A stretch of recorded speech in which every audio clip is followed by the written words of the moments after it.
Why does a story like young Goodman Brown end without certainty? Why does Huckleberry Finn refuse to tell us what to think?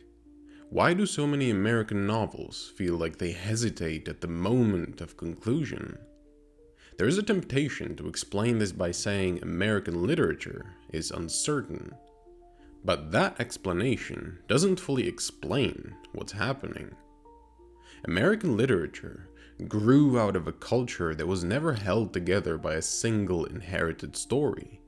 It was shaped early on by a different kind of pressure, the need to justify itself as it expanded, through ideas like manifest destiny, to redefine itself as it changed, through moments like the abolition of slavery, and to keep reconciling what it claimed to be with what it kept becoming.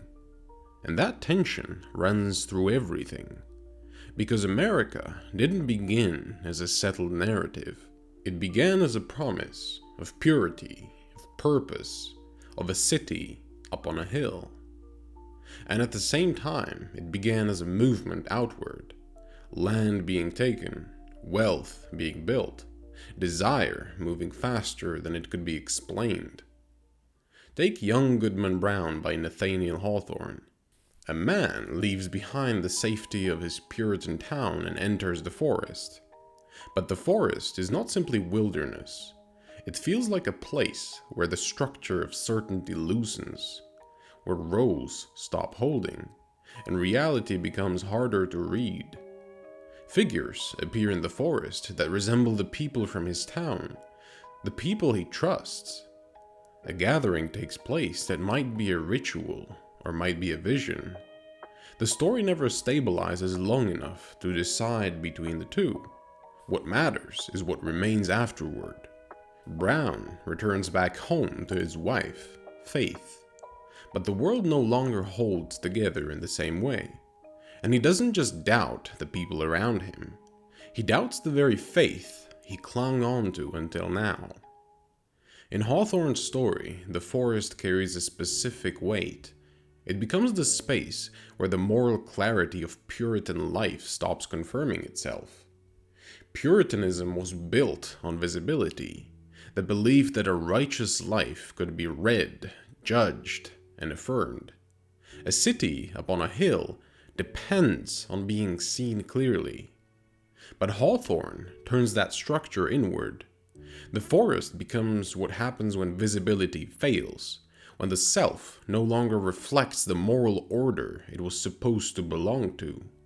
So Goodman Brown is not simply walking into doubt, he's walking into something darker, a world where suspicion no longer points toward an answer, a world where every certainty can be questioned, but nothing can be proven. And that is why the story refuses to resolve. Because the deepest thing Hawthorne discovers is that once doubt becomes total, it stops revealing the truth. It begins to consume it. Early America did not emerge from centuries of settled cultural layering. From those arriving from Europe, it appeared as something still being organized, mapped, named, claimed, and interpreted in real time. In Europe, meaning accumulated slowly, because cities were built upon older cities. Stories carried long shadows. Even landscapes seemed shaped by continuous human presence. America felt different. The land appeared vast, untamed, and larger than the meanings placed upon it. But geography alone does not explain the character of early American literature, because the cultural force shaping early America was not uncertainty, it was conviction. The Puritan settlers carried with them a belief that their presence had purpose, that their society formed part of a larger moral design. The idea of a city upon a hill transformed geography into meaning. The land was no longer just space, it became evidence. Evidence of providence, evidence of destiny, evidence that history itself was moving toward a particular end. And yet, the landscape remained larger than any explanation imposed upon it. The wilderness did not disappear simply because it had been interpreted. So from the very beginning, a tension emerges between what America claims to be and what it still remains, between inherited certainty and lived experience, between interpretation and reality. That tension never fully disappears. It simply changes form. Then comes Mark Twain and Huckleberry Finn. Here the landscape shifts. The forest gives way to the river. The river moves differently. It carries Huck forward continuously, never letting a meaning settle in one place for long. Huck moves between systems that claim authority over him, civilized society with its laws and manners, and the world outside it where those rules no longer hold. But what he encounters is not simple freedom, it's collision. A system that calls slavery acceptable, and a personal friendship with Jim that calls it unbearable. A moral language inherited from society that no longer matches what he directly experiences. And Twain does not resolve this tension. He lets it remain active inside the story. What emerges is a different kind of literary experience. Meaning formed in real time, under pressure, without the comfort of final framing. The river becomes the opposite of certainty, and that doesn't mean nothing can be known, it means nothing stays still long enough to become fixed. Huck's choices feel lived rather than explained, and that changes the role of literature itself, because here it stops functioning as instruction and starts functioning as experience. What it feels like to act inside conflicting moral systems without a clear way to reconcile them. As American literature develops, that tension deepens and spreads into every layer of form. Writers like Melville, Fitzgerald, and Hemingway do not simply describe uncertainty, they write within worlds where inherited explanations no longer feel sufficient. In Moby Dick, the whale absorbs interpretation without ever submitting to it.